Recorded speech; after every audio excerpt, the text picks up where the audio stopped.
Y'all know what's going on. It's time for another episode of Doing Time with Joe. I'm your host, Joe Baker, and welcome to the show. Let me give you a quick recap of episode 1 of this season 1 of Undercover Gangster. Check it out.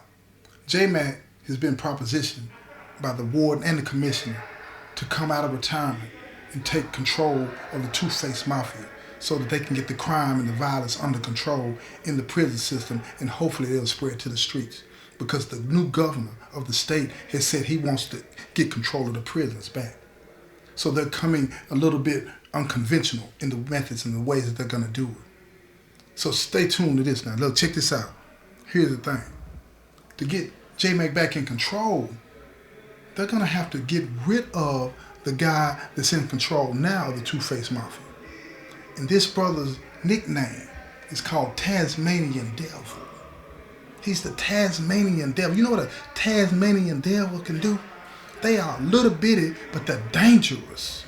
They're dangerous. Tasmanian Devil will fight a lion.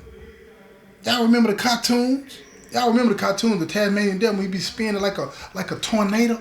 Be spinning like a tornado. An insatiable appetite. Can't get enough. And that's who the new leader of the Two-Face Mafia is. The Tasmanian Devil. He's ruthless. He's not just going to give up that spot. He's not just going to walk away. But see, let me tell you something. The warden, this new warden, Warden Brown, oh, he got a plan for him. Like I said, they all thinking outside the box. So check this out. This is what he do. He sent his strongest, meanest tag team boys to lock him up. See, before now, everybody was afraid to even try this man. They were afraid of him. He could do whatever he wanted to do, whenever he wanted to do it. He never even had his cell locked. He never got his cell locked at lockdown time and nighttime or nothing. It always stayed cracked. And he kept a curtain over the door. This man decided that this was his home, this was his palace, and he treated it like he wanted to. So they called an emergency lockdown and locked down the prisons, right? And then you saw about 100 of them, tag team members coming in. They were marching. They snapping and they walking in and they stomping their boots, and then they slamming down the pole that they carry on the concrete. They're trying to strike fear in the hearts of all the people in there. And when they coming in, they look like something that you'll see on TV. When you see them Russians, they get the marching and all this and that. They marching in step and they coming in. They coming in and they spreading out as they coming in. And now they see all the doors. Any doors that they see open, they pushing them closed, except for one door. They leave the Tasmanian Devil's door open. And then they all get up at the door. They surround his cell. And they call his name and tell him to come to the front of the cell. He raises up off the bunk. He didn't have a cellie. He raises up off the bunk and he walks to the front of the cell. No shirt on, gold chain hanging down. Looking like he runs the place. And he said, "What y'all want? You know who I am? So I'm the Tasmanian Devil, head of the Two-Face Mafia." And when he said that, they grabbed him. The two biggest, strongest tag team members they had. They got 24-inch biceps. They look ripped straight out of the Hustler, the weightlifting magazines. They were cut up, ready to fight, ready for war. They reached and they grabbed him. He tried to break free, but he couldn't. They slammed him into the wall. They ripped the curtain down that he had at the front of the cell and pushed the door wide open. They wanted everybody to see what was about to happen. And when they pushed him back in the cell, he tried to fight back. And they beat him. They beat him down mercilessly. Beat him. And they kept beating him. And while they were beating him, they said, "Beg us to stop." After about 5 minutes, he started crying. Begged them to stop. "Please stop. I'll do anything. Please stop." This is the head of the Two-Face Mafia, y'all. It's the head. He's crying. And they want everybody to see it. They put him on display. When they bring him outside the cell, They got his hands behind his back, and one of the tag team members grabbed him by his hair and held his head up because he tried to put his head down, but they held his head up. They wanted everybody to see this man. They were sending a message. We're here, and we're not going to take it anymore. They had broken. But all of a sudden you hear everybody beating on the doors and kicking on the doors. We're going to get you, you police, you punk, you 5-0, we're going to get you, we're going to get you. They beating on the doors. And just when they thought that everything was fine, they look out of the corner of their eyes and they see the Tasmanian devil. He's got this smile on his face. He's getting energized by the reaction of the pod. So they slam him into the wall again just to remind him, we run this now. And they drug him out of the pod and told him don't say a word. And every time he tried to say a word, they smacked him as hard as they could. Shut up. Just totally disrespecting him and drug him out of the pod. And when they got him out of the pod, they left the pod on lockdown and they left his cell wide open. And when they took him in the back, they threw him in the hole. No contact with anybody. They emptied the whole catwalk. Nobody in any cell was near him. He had nobody to talk to. No phone calls. Couldn't write or receive letters. They cut him off from the outside world. He had no say-so in that. He had been deemed a threat to the security of the institution. And they deemed him so dangerous that he could have no contact with nobody. When they brought his trays into the unit to feed him on that level, they had 3 officers taking it to make sure that none of them spoke to him. They took the flap, unlocked the flap, handed the tray to him, locked the flap. If he had a question, they didn't respond to it. They just looked at it. Total isolation, total disconnect. And after about a month, they saw the two-faced mafia running wild. It had gotten even wilder. They had no clue as to what to do. Is he coming back? They were afraid to put somebody else in his place because they were afraid of the retaliation that might come when he got out. So they left the space open out of respect and fear for this man. But one day, one of the members, they were sitting around and they were talking to some of the other guys. They said, we can't continue to wait. We haven't heard from him. They're not telling us anything. We don't even know if he's still alive. Because when they drug him out, he was bleeding bad. So they said, we got to do something. Who can we put in play that if he does come back, that he'll respect the move? So one of the other people that's a part of the two-faced mafia that happens to be an informant for the warden suggested, recommended, nominated J-Mac. And they all looked at him and started laughing. They said, J-Mac is done. He walked away. He don't want nothing to do with this. So this undercover informant, he said, look, let's just go talk to him. Let's go ask him. He still loves it. And if he can help us, he will. He's selling it to him. So they said, let's go talk to him.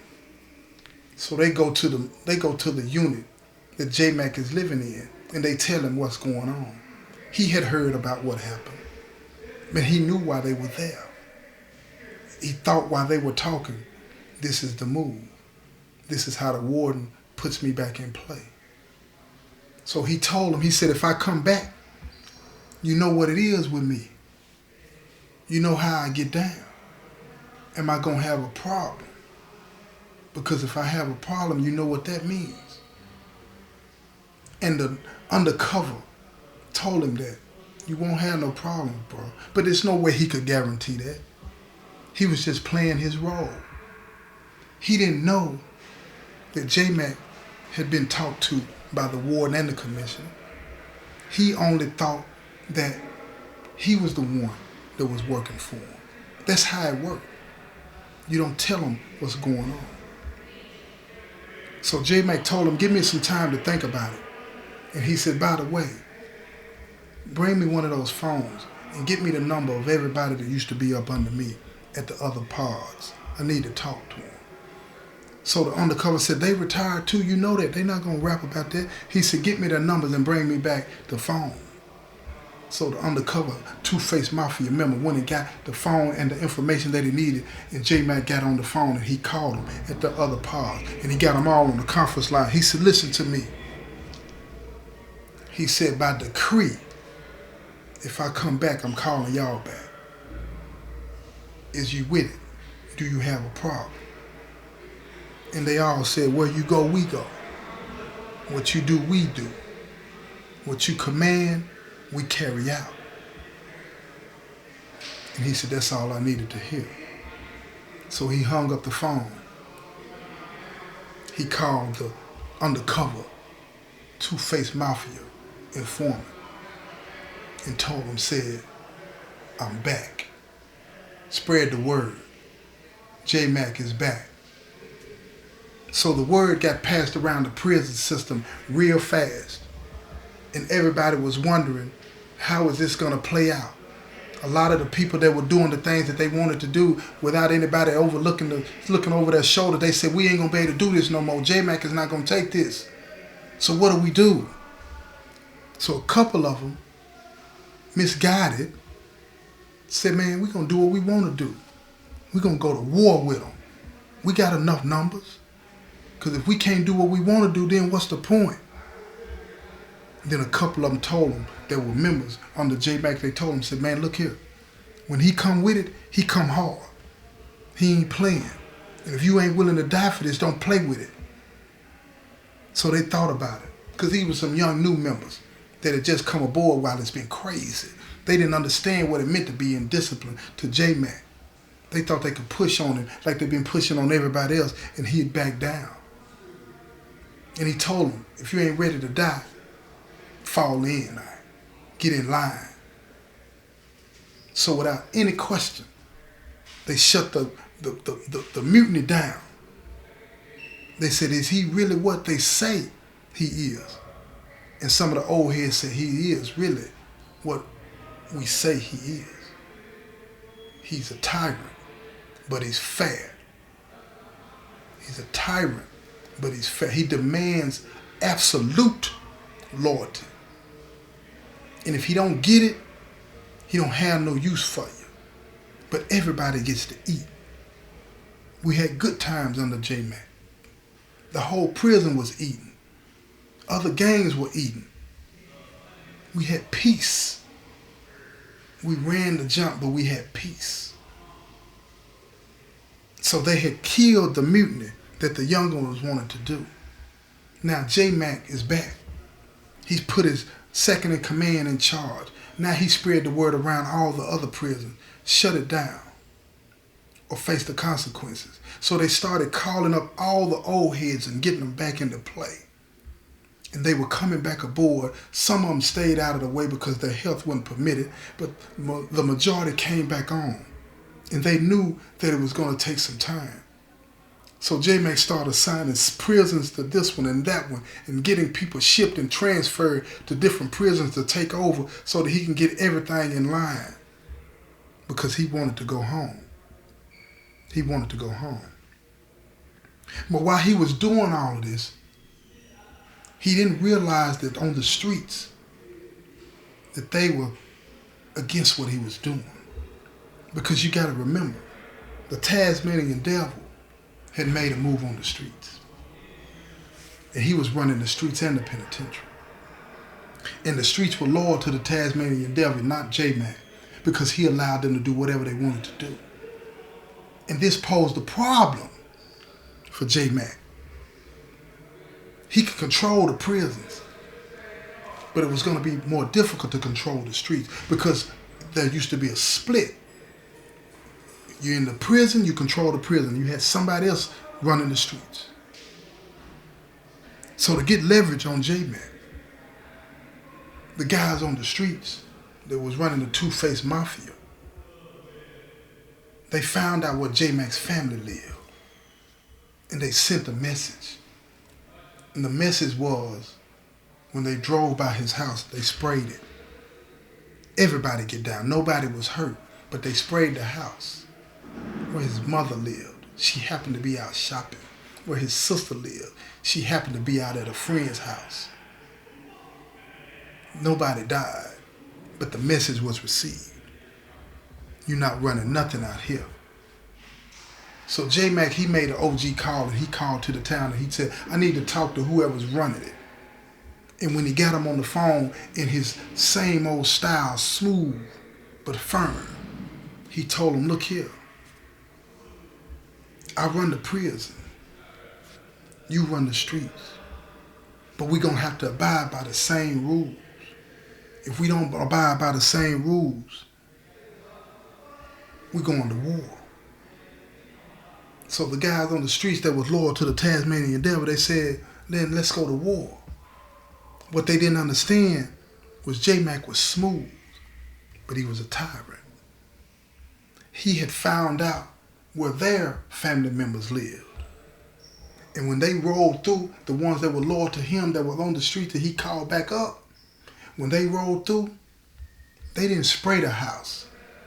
They didn't do none of that. They kidnapped his mama. They kidnapped his sister and his father. And they held him in a basement, took pictures of him, and they sent them to him, and they told him, it's peace or else. Peace or else. And they looked at the pictures, and now all of them feared for the safety of their family members. So they frantically grabbed their phones and they started calling all of their family members to see who answered. And nobody answered. So they called J-Mac back and they said, look here, bro, what you got going on, man? My people not answering the phone. He said, and they're not going to answer. He said, are they okay? The two-faced mafia on the streets. It was 5 of them that was running all the boroughs out there. They said, is my family okay? And he told them they will be if there's peace. But he said, for right now, I'm going to hold on to them until I know that it's peace. Do you understand? He said, they'll be taken care of. Now they started to understand who J-Mac was. J-Mac had no limits to what he would do to get what he wanted. But he was fair. All's fair in love and war. And right now, the two-faced mafia, the house was split. It was war. He didn't want to kill them, but he wanted them to understand, I can reach out and touch you. And I'm willing to do what you're not willing to do. So, the two-faced mafia on the streets that were loyal to the Tasmanian devil, they rolled back through where J-Mac's family was, at the house that they sprayed. But this time, when they pulled up, somebody was waiting on them. It was one of J-Mac's most loyal lieutenants. He had been out on the streets for the past 3 years now.